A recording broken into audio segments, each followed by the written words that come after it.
La narrativa bíblica, desde el Génesis hasta el Apocalipsis, no es solo la historia de la relación de Dios con la humanidad, sino también el relato de un conflicto incesante, la batalla entre el bien y el mal. En el corazón de esta lucha cósmica se encuentra la figura de Jesús de Nazaret y su adversario, Satanás.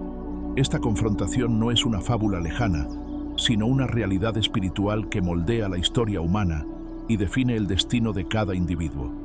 Lejos de ser una batalla no contada, las Escrituras la revelan con una claridad asombrosa, mostrando la estrategia del enemigo, la victoria decisiva de Cristo y el papel crucial de los creyentes en esta guerra espiritual. Dale like, suscríbete y comparte.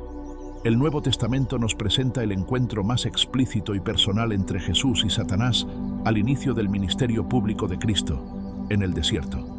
Después de su bautismo por Juan el Bautista, Jesús es llevado por el Espíritu al desierto para ser tentado por el diablo. Mateo 4:1, Marcos 1:12, Lucas 4:1. Este episodio, lejos de ser un mero preludio, es una confrontación estratégica que revela la naturaleza del enemigo, la impecabilidad de Jesús y el poder de la palabra de Dios. Satanás, el tentador, Mateo 4:3, no se presenta como un monstruo grotesco, sino como un estratega astuto que ataca en los momentos de vulnerabilidad y apunta a los puntos más sensibles de la naturaleza humana y divina de Jesús.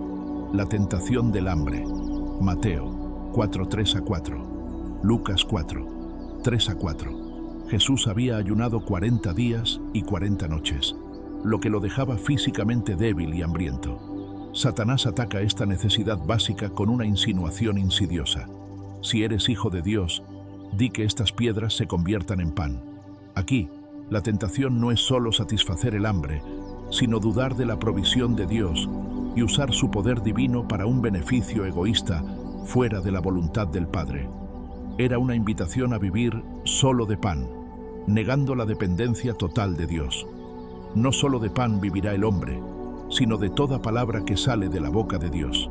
Jesús cita Deuteronomio 8:3, reafirmando que la vida verdadera no se sostiene solo por lo material, sino por la obediencia y la confianza en la palabra y provisión de Dios. Su identidad como hijo de Dios no le daba licencia para actuar independientemente del Padre. La tentación del orgullo y la prueba, Mateo 4:5-7, Lucas 4:9-12. Satanás lleva a Jesús a la cumbre más alta del templo en Jerusalén y lo reta a lanzarse, citando el Salmo 91:11-12. Si eres hijo de Dios, échate abajo, porque escrito está: a sus ángeles mandará acerca de ti, y en sus manos te sostendrán, para que tu pie no tropiece en piedra. Esta es una tentación a probar a Dios, a buscar una exhibición espectacular de poder que forzaría la fe y el reconocimiento público. También es una perversión de la Escritura, usándola fuera de contexto para justificar una acción impía. Escrito está también: no tentarás al Señor tu Dios. Jesús responde con Deuteronomio 6:16, mostrando que la fe genuina no exige pruebas innecesarias de Dios, ni busca un espectáculo que comprometa la humildad y la confianza. La tentación del poder y la adoración, Mateo 4:8-10, Lucas 4:5-8.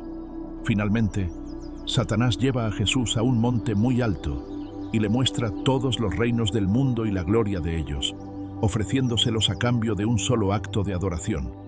Este es el clímax de la tentación, un intento de desviar a Jesús de su misión mesiánica y su lealtad al Padre, ofreciéndole un atajo para obtener el dominio sobre el mundo que ya le pertenecía por derecho divino, pero a través de la adoración al enemigo. Vete, Satanás, porque escrito está: al Señor tu Dios adorarás, y a Él solo servirás.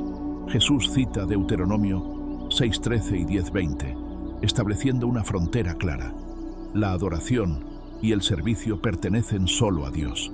La victoria de Jesús en el desierto no es un mero cumplimiento de una tarea divina, es la reafirmación de su identidad como el Hijo obediente de Dios y el establecimiento de su autoridad sobre Satanás.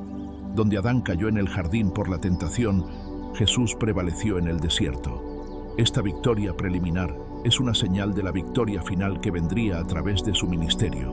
muerte y resurrección. Demuestra que el poder del diablo no es absoluto y que la palabra de Dios es el arma más potente contra sus engaños.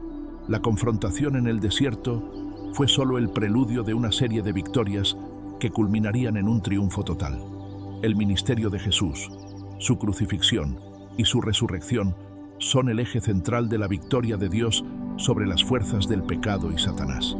A lo largo de su ministerio, Jesús demostró su autoridad sobre el reino de las tinieblas de múltiples maneras. Exorcismos. Una parte significativa del ministerio de Jesús fue la expulsión de demonios. Cada exorcismo no era solo una curación, sino una demostración de la autoridad de Jesús sobre las fuerzas malignas. Mateo 12:28, Marcos 1:27.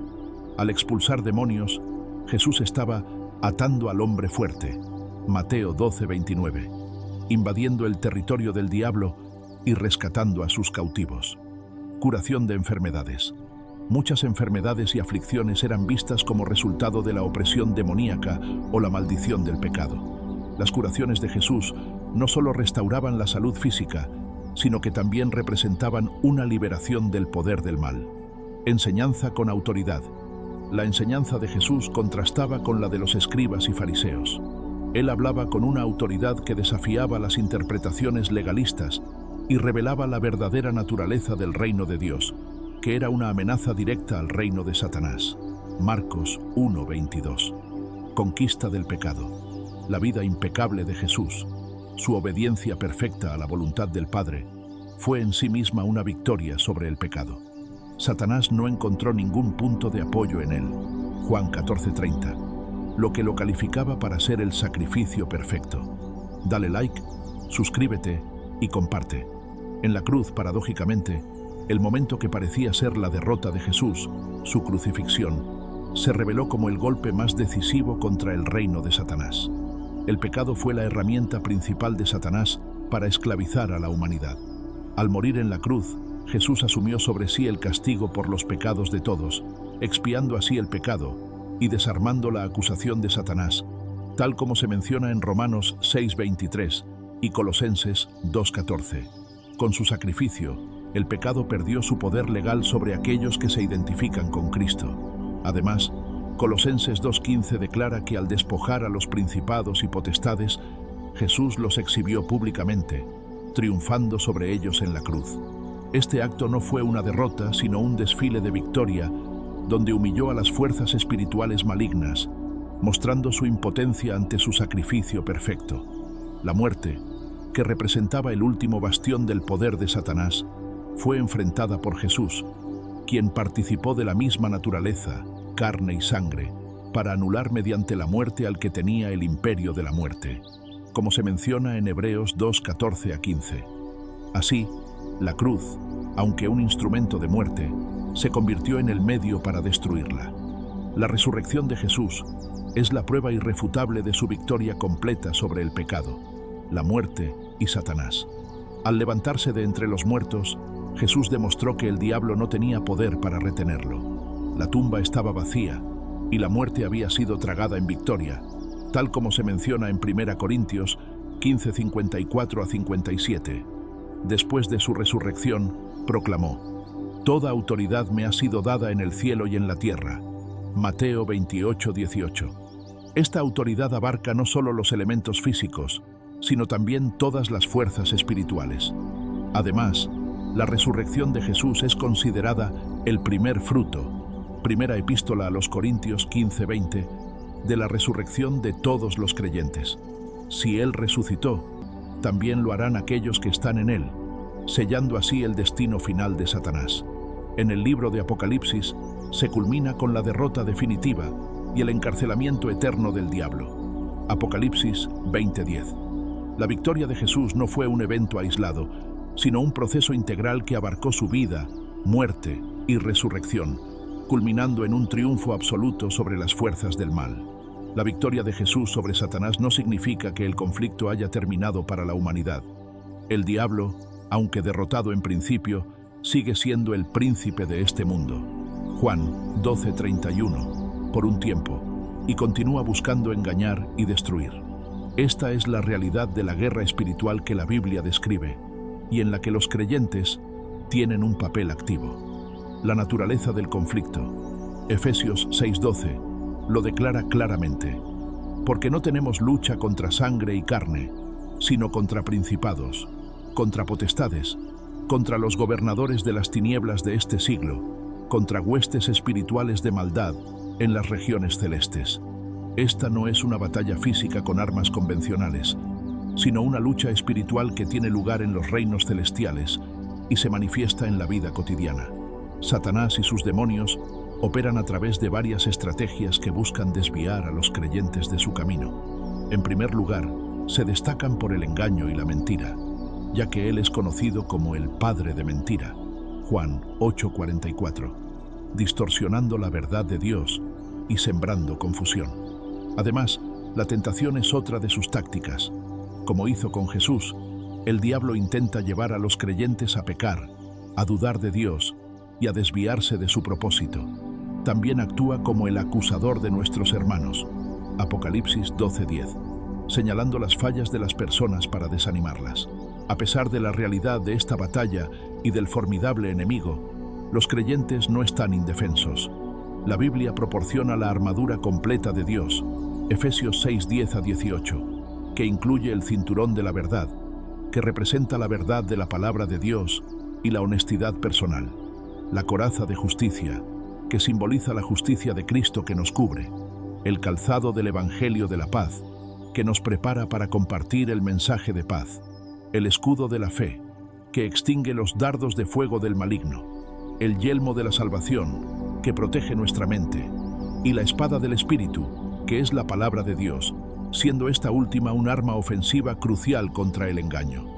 Además de esta armadura, se enfatiza el poder de la oración como una comunicación constante con Dios y una fuente espiritual significativa, Efesios 6:18. La sangre de Cristo actúa como base para nuestra victoria y protección, Apocalipsis 12:11.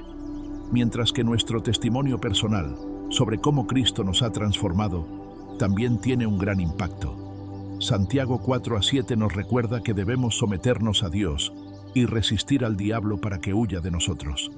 Esta resistencia activa y obediencia son claves para hacer retroceder al enemigo. Esta victoria, aunque ya lograda, no elimina la realidad de la guerra espiritual para los creyentes. Pero en lugar de ser una lucha sin esperanza, es una batalla que se libra desde una posición de victoria asegurada. Los creyentes, armados con la verdad, la fe y el poder del Espíritu Santo, están llamados a resistir al diablo, a vivir en la luz de Cristo y a proclamar el Evangelio que libera a los cautivos. La historia bíblica de Jesús versus Satanás no es un secreto oculto, sino una verdad revelada que invita a la fe, la obediencia y la participación activa en el plan redentor de Dios. ¿Estás consciente de la realidad de esta batalla espiritual en tu propia vida? Dale like, suscríbete y comparte. Hasta la próxima.